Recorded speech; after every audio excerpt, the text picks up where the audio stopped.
introduce to you the man of the hour, Tony. Hello and welcome to At the Gates. I am not going to introduce myself first, so here's my guest. Oh, this is just Jared. Just Jared, double J, and this is your host, Tony, and we are at yet another ballpark in the sunny Philadelphia. That is sarcastic because, Mr. Meteorologist, can you give us the weather pattern that has taken place today and what we can expect at the gates and once we're inside?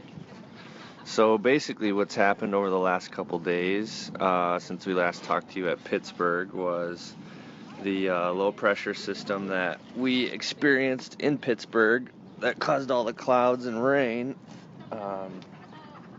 has occluded and had some remnants left over and built a new system that has since rained on Philadelphia and the East Coast.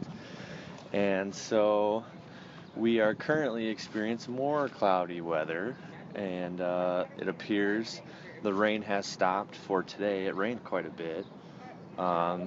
Ruined most of our, well, it didn't really ruin most of our travel plans. We just sort of had some tentative plans in general. And then pretty much the same weather pattern for the next 3 ball games. So we're hoping that there's going to be some early breaks in the clouds and the system gets off the coast and dissipates in our area so that we can have more sunny skies and true baseball weather. But for now, it's cloudy and reasonably warm. Shorts and t-shirt weather. And At this point, I'm willing to compromise that it just doesn't rain. I think that would be the best outcome right now. But judging by what we've seen on the forecast, it looks like there's going to be some rain involved in tomorrow's game in Baltimore, probably late, but that's still kind of up in the air. The forecast for Philly has been kind of back and forth. Even when we were looking at it today, it's changed a few times. I think that's kind of the issue with the East Coast. I mean, you have that large of metropolitan areas that can kind of push those storms in different ways, as well as having those small little mountains, the Appalachians, kind of knock down some storms or sometimes knock them up. But let's see, yesterday was a very nice day. If the game would have been yesterday, we probably would have been pretty happy. That would have been a great day. Yeah, we started off in DC and again it was cloudy, but there was no rain, and then we drove here and again still cloudy, no rain, but it was really nice and would have been a great day for a ball game even though it was cloudy. Well, I thought it opened up and was pretty sunny during the drive, and then the first couple hours we were here, and then started to get windy and cloudy again. Yeah, it did for a little bit, didn't it? Yeah. That one part of the drive. It was just past, like, Baltimore or something, wasn't it? Yep. That it opened up. So what did you think of the D.C. to Philly corridor? Oh, it was really cool. It almost was like some of those quaint backcountry roads that you get, but instead these were paved roads between major metropolitan areas with quite a bit of traffic, and had some really nice tree cover that, as my wife likes to say, it's that lazy summer Sunday afternoon kind of driving, nice corridor with the light rays spilling through occasionally, and some really nice like rock structures of that, like the bridges, bridges. I'm trying to think of the word. I'm spacing on it now, but like the ledges of the bridges and stuff are really nicely well built up with rock and stuff like that to add some texture and stuff to the drive. So I thought it was really cool.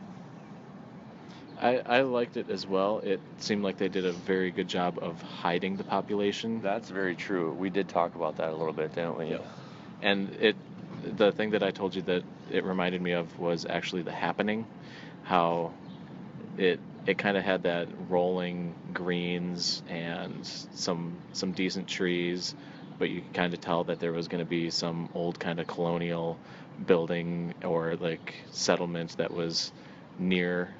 It, that's kind of what we haven't gotten to see a lot of those, but you can kind of tell that if you were to probably go a couple miles off the road, you're going to run into those kind of small town like colonial settlements. I wouldn't even say a couple miles off the road. I would say just get off the main highway, because there's so much foliage cover along almost the whole route, that it could easily be hidden just a few hundred feet off the highway.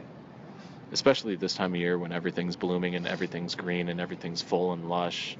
And when we're having a lot of rain, it's staying that green, staying that lush, and a little bit hazier, so we can't really see quite as far as we talk right now, talking about haze.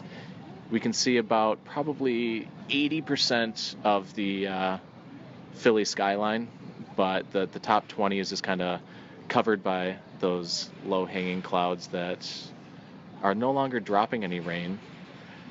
But going back to our original starting point, do you want to tell everyone kind of what you thought of PNC and give your review? And maybe we don't have to get in depth with review or comparisons, but we'll just do a quick comparison compared to our home field of Target Field. Sure.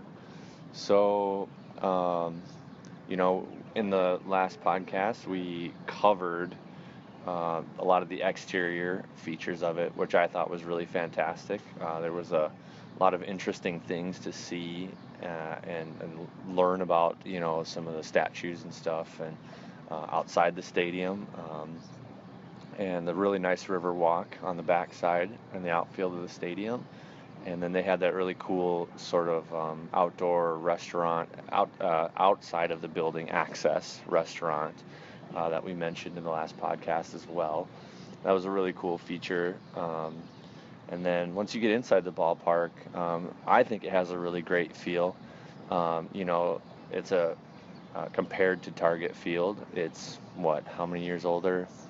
Not much, but it's a few years older, right? I don't know the exact numbers.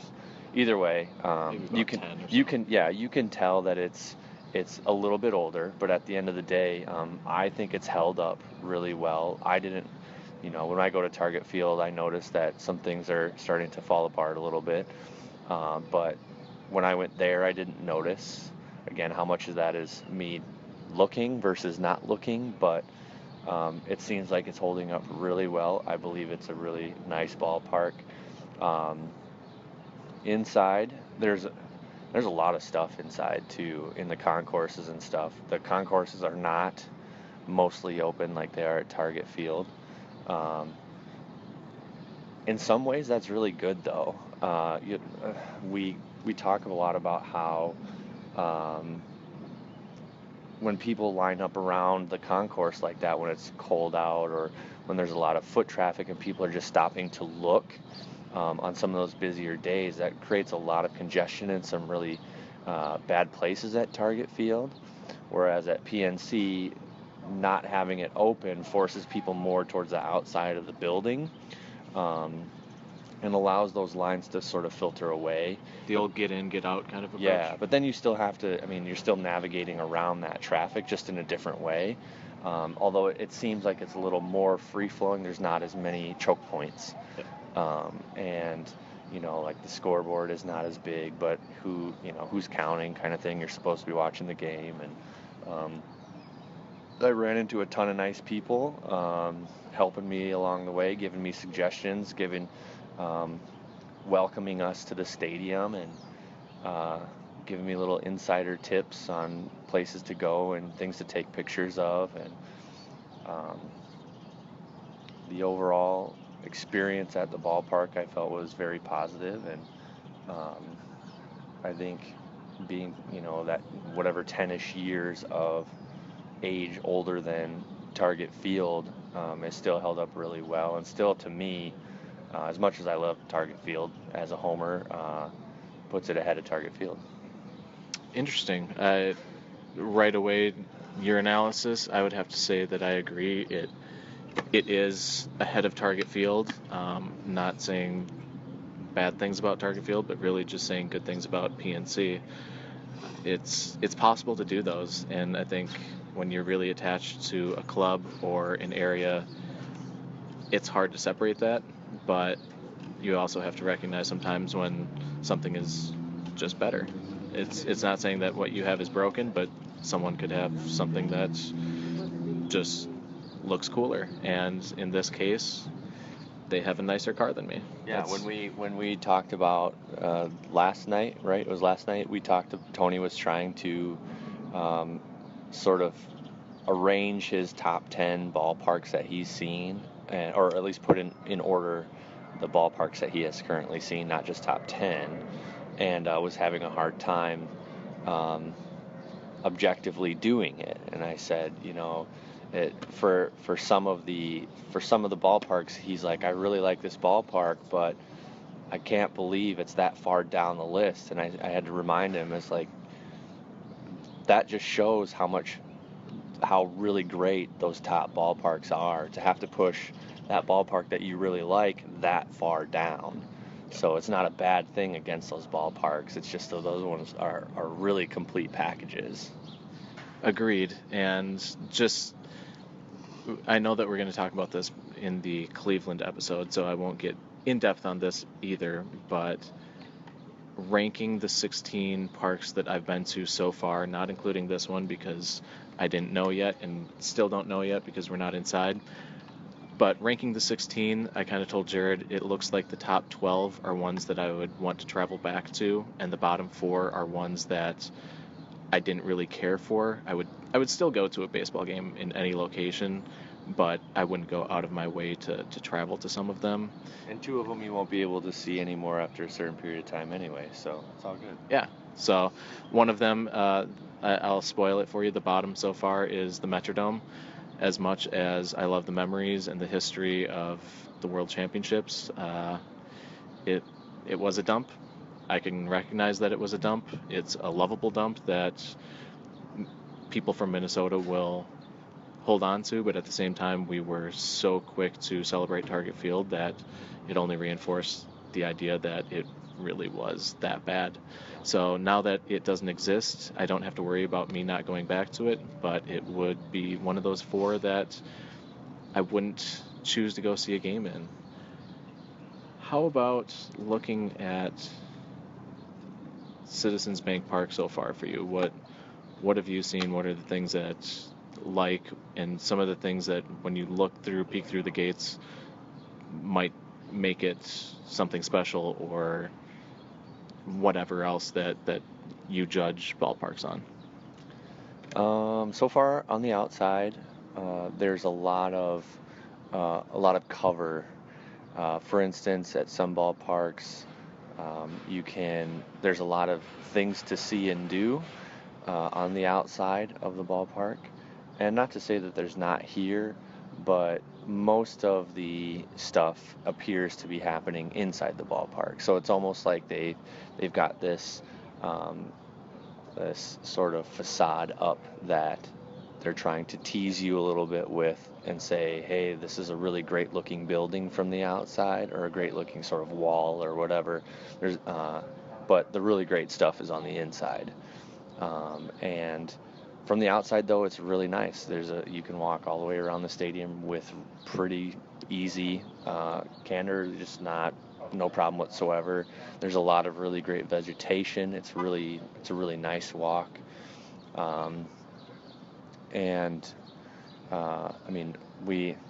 one drawback we've noticed so far is there's kind of a funky smell, but that could just be today for whatever random reason. Not sure what it is, but it harkens back to the garbage dump smell at Target Field that occasionally you get a whiff of, even though you don't really ever smell it when you're in the ballpark. There's that random day where you get a whiff, and that could just be today. As far as the knot holes that allowed us to see inside and what we've seen, it has a very exposed structure, very industrial kind of feel, and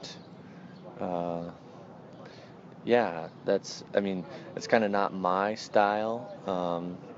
I can respect that style. It's got a really cool feel to it. But just the inside configuration for the most part, I think is going to be an interesting photo. Um, it's probably not going to be that high. It's not probably not going to be higher than PNC for me, just from what I've seen on the outside. Um, it might be teetering above or below target field for me right now. But then again, we haven't seen the inside, so I don't know yet. I think that's fair. And kind of like you alluded to, the vegetation that kind of surrounds the place, especially on the first base side, kind of in a way hid, kind of like told people that, hey, this we're hiding the fact that it's a ballpark, not in a bad way like they're embarrassed or that it's a bad thing to be Correct. a ballpark, but just one of those things where, like you were saying, like the good stuff is inside. So it's really kind of cool to incorporate that nature feel, especially to something that definitely isn't natural, being a giant brick stadium. The other thing that's really kind of It strange. breaks it up. It really breaks Yep. up all the because it can have. I mean, the brick is really nice because I think it goes really well with the whole Philadelphia appeal. It's a very old town, right? And there's a lot of really great old brick buildings downtown, and they're trying to pull some of that into the exterior facade of Yep. the facility for sure. The thing that I notice as well is just the shape of the ballpark itself is kind of cool. It's it's straight lines, but it's not just a simple box or a simple kind of home plate type of design. It's almost like a stop sign or something where it has a lot of cut pieces off of this square. So it's kind of weird because I was telling Jared yesterday that I'm not a big fan of circular type of lines, especially the outside part of the ballpark, a la Metrodome, O.co, and some of the other ones that don't feel like baseball stadiums to begin with. So it's kind of cool to have that old time feel, especially kind of like that Ebbets Field where it's slightly different. It's you know that it goes on a city block, but you take a few corners off of here, a few corners there, and make it into a different design than your standard baseball field. Yeah, it's not that multi-purpose facility kind of feel, and I can respect that. That roundness is a softening agent to the feel of a ballpark, and so it's not it doesn't appeal to everybody, and it doesn't totally appeal to me, but um, some of those really square stadiums I'm not a fan of though either too because it's too square. Like there's not any character in just building a box Yep. and squeezing a baseball stadium into it. The other thing that's kind of cool is just the massive complex here, having all of your sports teams in one area. Um, it's probably really good on a day like today when only one team is playing. It's probably really bad if there's ever the opportunity where all three stadiums are being used. That seems like that would be a headache. It's not likely to happen, especially lately because the Phillies don't make the postseason. But late season games can happen in September and October. That seems like it'd be mayhem, but at least still it's not downtown gonna clog up your entire city as well. Yeah, we obviously know that the likelihood of all three at the same time is not very good. It's definitely a potential, and we don't know because we've never really paid that much attention to it, if that's ever happened. But you know, I would guess that at worst it gets to be two, and if one team ever, like the Phillies, ever made it to a playoff series or whatever, that would be probably the one instance where it might happen, and even then, they might be able to work around a game one or a game two to kind of Yep. to get those games in when they need and not have that much headache. Yeah, because I mean football games pretty much held to Sunday, which probably going to be a Sunday afternoon. Baseball games, if they're going to be on a Sunday, regular season will be in the afternoon. But if it's playoff season, they could push it to the evening. Then you got your basketball and hockey, which aren't necessarily held to specific times, especially on a Sunday. So it can be a little bit. They could probably work a lot with making sure that their parking lots don't get super full and that they don't cram everyone into the same area at once. And even if they did, we did see that there was that kind of sports zone area in between the three stadiums. So if you don't have a ticket, it seems like you could probably go there, hang out, have fun. Probably a lot of tailgating around here. And How great would that be to, like, if there was 3 games in one day, to just come and have tickets for all 3 and just bounce from one stadium to the next stadium to the next and see all 3? I think that would be pretty cool. or even if you went to one and then just be able to stay at the sports zone and Right. see the rest of the games. It'd be cooler And to see it in and person, almost, but and almost hear the roar of the crowd Yeah. from being right there too. It's so close. and like I've discussed with some of the Lyft drivers that I've been getting some rides from, and even some of the stadium employees that we just talked to, Philadelphia, the sports teams aren't super competitive right now, but all of them have been loading up on young talent for a couple of years, and 76 yeah,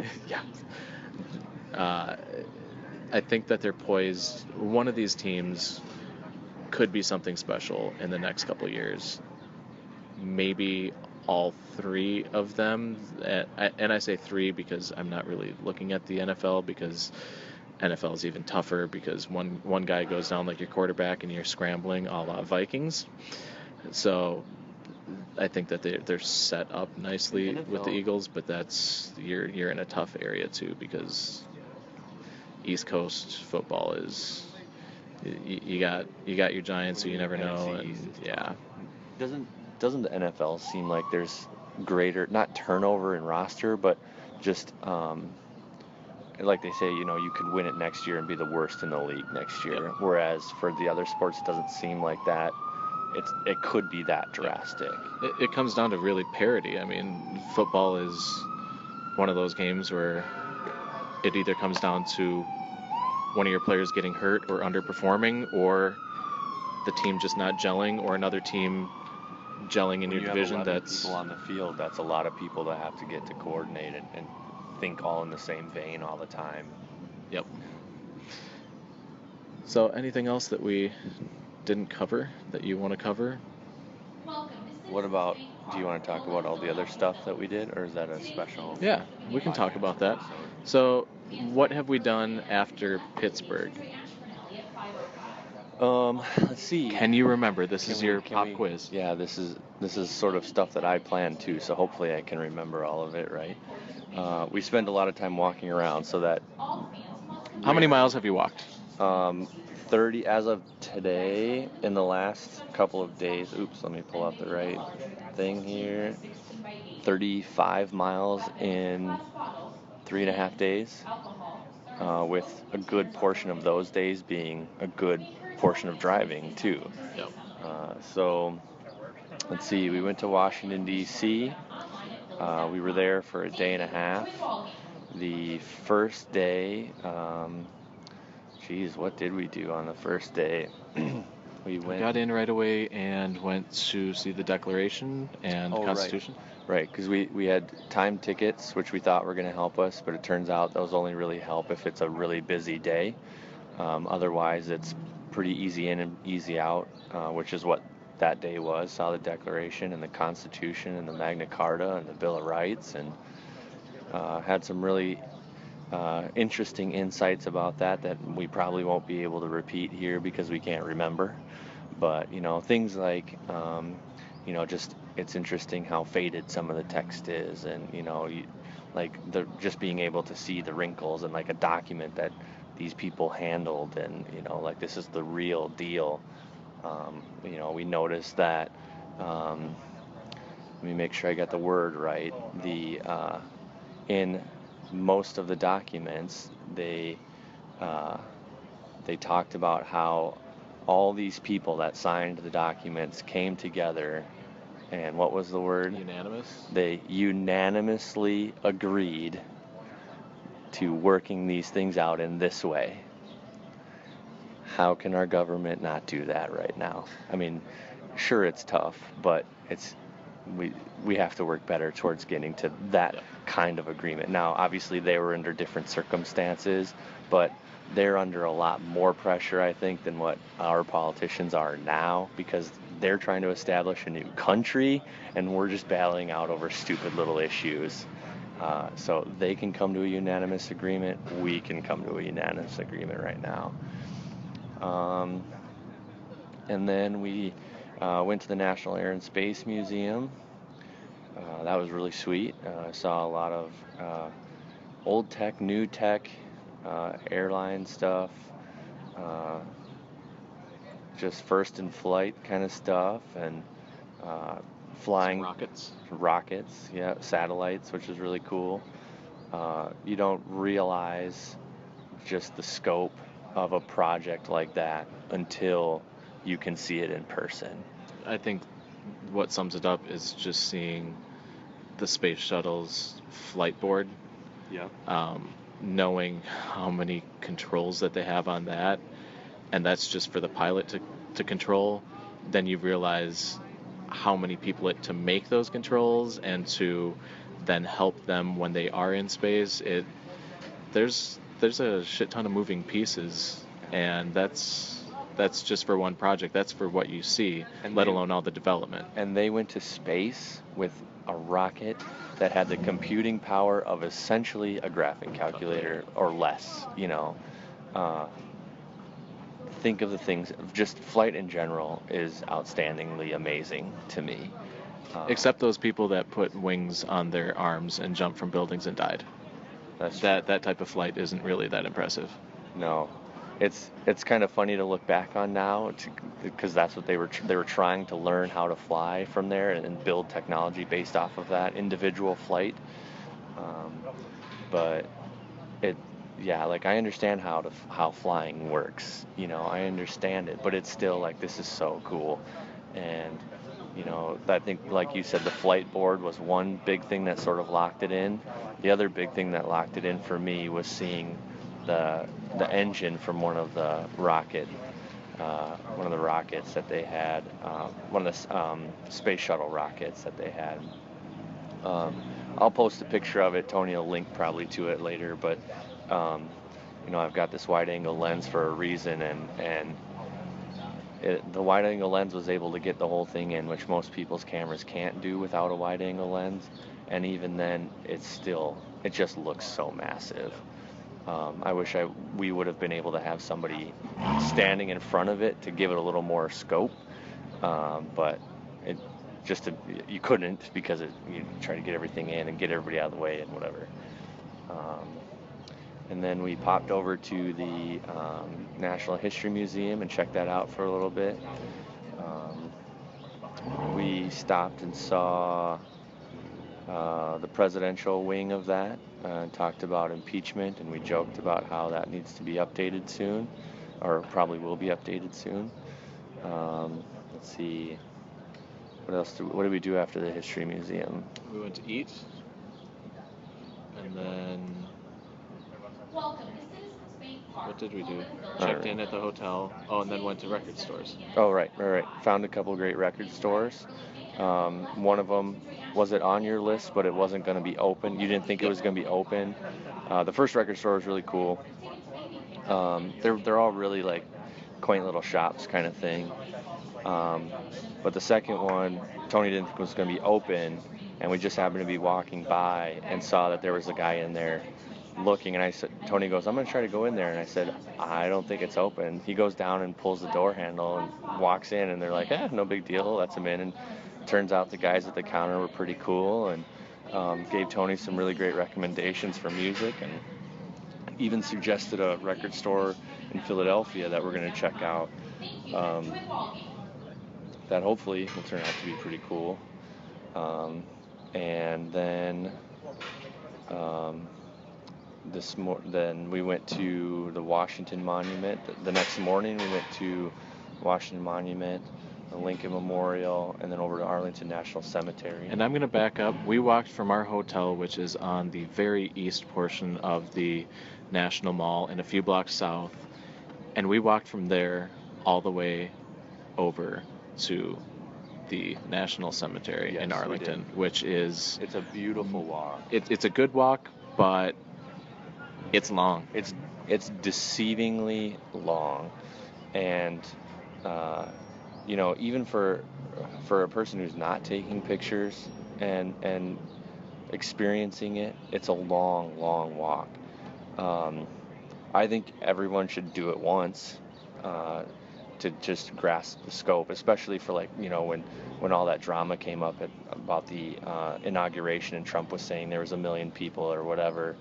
You don't really grasp the concept of how do you fit 1 million people in that space, and you see the pictures and you see there's a lot of people there, but then when you get there and see how big the space is, you're like, holy cow, there's 1 million people is a lot of people. Yep. And whether he was right or wrong, we both believe he was very wrong, and a lot of people believe that, but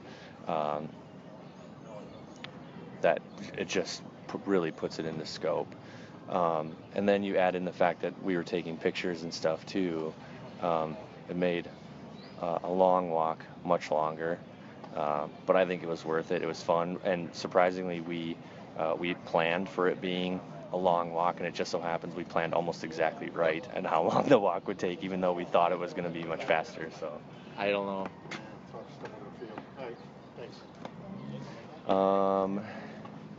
And then, we got some pictures out of the Washington Monument. Inside was closed because they're working on the elevators, so we couldn't go in. So that was sort of a little bit of a flyby. And then the Lincoln Memorial we checked out. The Lincoln Memorial, for those of you that might consider going, there's always a lot of people there, so if you want to see it unobstructed as best as possible, early in the morning or evening time is going to be best. And then Arlington National Cemetery, I think, is a must, just to see the Tomb of the Unknown Soldiers and to see the changing of the guards. See the changing of the guard because and not just see it, but read about it beforehand and learn about it, because there's a lot there. There's a lot of symbolism there that you may not get, and just how these guys basically spend 7 to 10 months training to do this. They walk. They finally then get to walk and spend the next couple years of their life living on site, basically, and working this. I'm saying job. I know that's not the right word, but doing this duty 24/7, rain, sleet, snow, or hail, in the worst conditions, and they do it with the goal of having perfection and guarding these guys who died in combat, and we don't even know the names of them. We don't know their identities. That's huge. That's heavy. That's really, really heavy. And to be in that place and know that all those people worked that hard to give us the things that we get today, that's humbling. I think it's really humbling. So I watched a tomb guard change. I watched 2 of them, got a bunch of really great pictures. Tony walked over and saw the Kennedy gravesite, and we didn't really have enough time to really justify or to really have what I consider to be a good, solid trip to Arlington, but we got in and got some of the really good stuff. And had to get out rather quickly because of our timing and stuff, which is unfortunate, but I thought it was really great, and look forward to coming back again to experience it again. And then I think the rest you kind of touched on. After that we did the drive from DC over to the Philly area. Like you said, few areas of some rough traffic, but then other areas where it was pretty smooth sailing. Once we were here, went to a couple record stores. We ate somewhere before that, and then you had a cousin who randomly reached out to you, and we met up with her at another place to eat for dinner, and then just kind of took it easy the last half of yesterday, and then early this morning we kind of took it easy. The Liberty Bell and Independence Hall, we saw that, made sure to cross that off the list and take that in. I know that was my first time, your second time seeing those. Then we tried to go over to the Philadelphia Museum of Art, which is closed on Mondays, just in case you're listening to this and thinking of going on a Monday. There was still something that we could see, and that was the Rocky steps. So took a picture from there. It was pouring, so we left and just ended up hanging out in the Airbnb for a few hours, and now we're here. So that's been our trip so far. We'll give shorter updates in the subsequent episodes because there's not going to be a ton that we're doing, because from here on out it's baseball every day. And with that, I think I will end it here. Then what we will do is do a quick little recap of what happened inside the gates, and hopefully they play a game today. I think that they will. Doesn't look like rain is really going to form in again, but you never know. The tarp is still on the field though, so that is less than ideal, especially if I want to get a baseball. But at least let's get one on the board, let's take in a game, and everything will be A-OK. So here's Tony.